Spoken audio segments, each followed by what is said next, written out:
Hi friends, it's Miss Lila again.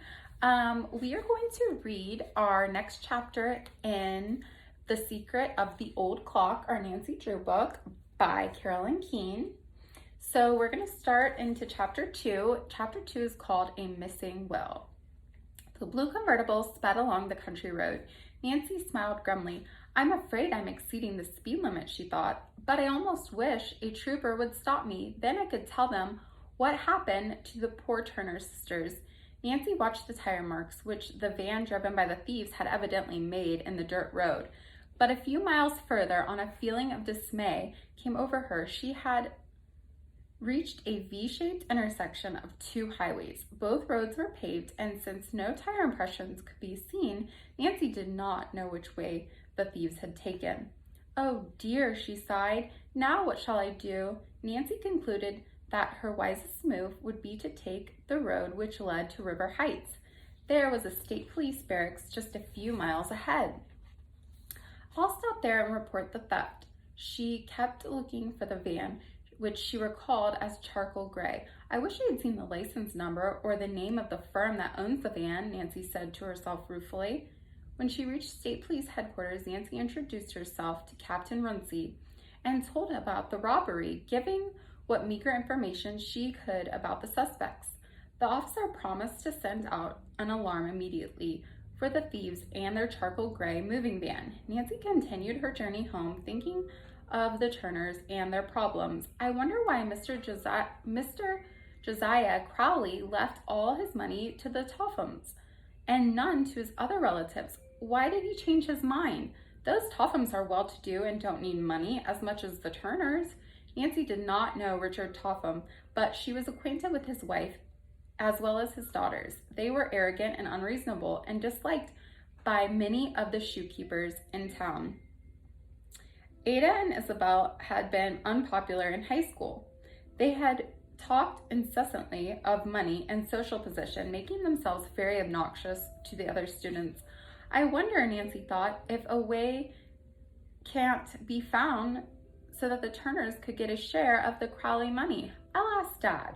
5 minutes later, Nancy pulled into the double garage and hurried across the lawn to the kitchen door of the Drews' large red brick house.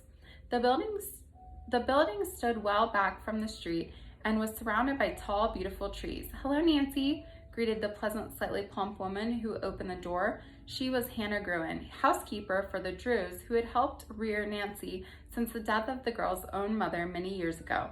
Nancy gave her a hug, then asked, Dad home? I see his car in the garage. Your father's in the living room. Dinner will be ready in a few minutes. Nancy went to say hello to her tall, handsome father, then hurried to wash her hands and comb her hair before the three who formed the Drew household sat down to dinner. During the meal, Nancy related her adventures of the afternoon. What tricky thieves, Hannah Gruen burst out. Oh, I hope the police capture them. They certainly took advantage of those Turner sisters, Mr. Drew commented. Mary and Edna are in a financial difficulty, Nancy commented. Isn't it a shame that Josiah Crowley didn't bequeath some of his estate to the Turners and other relatives who need the money? Carson Drew smiled affectionately at his only child and then said, Yes, it is, Nancy, but unless a will written later turns up, that's the way it has to be. The Turners think there is another will, Nancy told him. Wouldn't it be wonderful if it could be found? I agree, spoke up Hannah. It's well known in the town that Mrs. Topham and her daughters were unkind to Josiah Crowley for some time before he died. Their excuse was that Josiah's intricacies were extremely trying. The Tophams had never been noted for any charitable inclinations, Mr. Drew observed with a smile. However, they did give Josiah a home, only because they knew he was going to leave all of his money to them, said Hannah. If I'd been Josiah, I would have stayed there, the housekeeper sighed. But when people get old, they don't like change, and probably he put up with things rather than move. She said the treatment of the Tophams had accorded only Josiah Crowley had aroused a great deal of unfavorable comments throughout River Heights. Nancy had not known him personally, but she had often seen the elderly man on the street. Secretly, she had regarded him as a rather nice, kindly person. His wife had died during an influenza epidemic, and after that, he had made his home with various relatives. According to rumors, all these people had admitted that he had paid his board and done many favors for them. They, in turn, had been very kind to him, and though poor themselves, she had tried to make Josiah Crowley comfortable and happy. Tell me everything you know about Mr. Crowley, Nancy urged her father. The lawyer said that the old man had publicly declared he intended to provide in his will for several deserving relatives and friends. Then, 3 years before his death, the Topham family, who had never shown an interest in him, had experienced a sudden change of heart. They had begged Josiah Crowley to make his home with them, and at last he had consented. Shortly after he moved in the Topham's house, Mr. Drew was told that the old man had decided to leave all of his money to them. Mr. Crowley, though failing in health, maintained a firm grip on life, but as time went on, he became more and more unhappy. He continued to live with the Tophams, but it was whispered about that he frequently slipped to visit his other relatives and friends, and that he intended to change his will again. Then there must be a later will, Nancy said hopefully. Mr. Drew nodded and went on. One day, Josiah Crowley became critically ill. Just before his death, he attempted to communicate something to the doctor who attended him, but his words, other than will, were unable to be heard. After the funeral, only one will came to light, giving the entire fortune to the Tophams.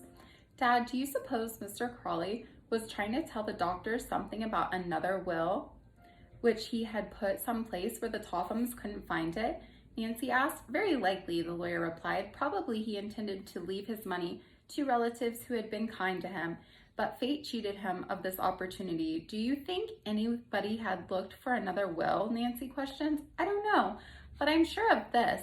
If another will shows up, Richard Topham will fight it. The estate is a considerable one. I understand, and they aren't the kind of people who share good fortune. Can't the present will be contested? Nancy asked. I hear that other relatives have filed a claim declaring they were told another will had been made in their favor, but unless it is located, I doubt that the matter will ever go further. But the Tophams don't deserve the fortune, Hannah Groen remarked, and besides, they don't need the money. It doesn't seem fair. It may not seem fair, but it is legal, Mr. Drew told her, and I'm afraid nothing can be done about the situation. Poor Judy and her aunt, said Nancy.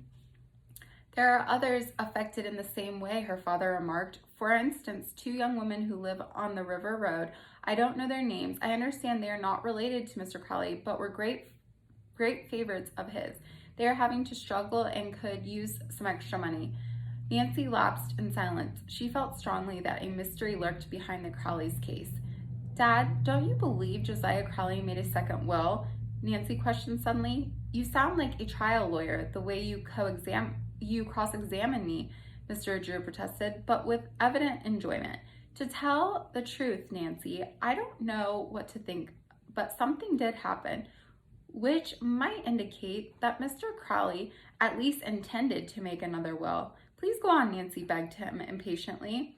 Well, one day, nearly a year ago, I was in the First National Bank when Crowley came in with Henry Rostall, the attorney who specialized in wills and other estate matters. Nancy inquired. Yes, I had no intention of listening to their conversation, but I couldn't help overhearing a few words that made me think they were discussing a will. Crowley made an appointment to call at Ralstad's office the following day. Oh, cried Nancy excitedly. That looks as though Mr. Crowley had made a new will, doesn't it? But why didn't Mr. Ralstad say something about it at the time of Crowley's death? For one of many reasons, Mr. Drew replied. In the first place, he may never have drawn a new will for Mr. Crowley, and even if he had, the old man might have changed his mind again and torn it up. Before Nancy spoke again, she finished the delicious apple pudding which Hannah had made. Then she looked thoughtfully at her father. Dad, Mr. Ralstad is an old friend of yours, isn't he? Yes, an old friend and college classmate. then won't you please ask him if he ever drew up a will for Mr. Crawley or knows anything that might solve this mystery? That's rather delicate questioning, young lady.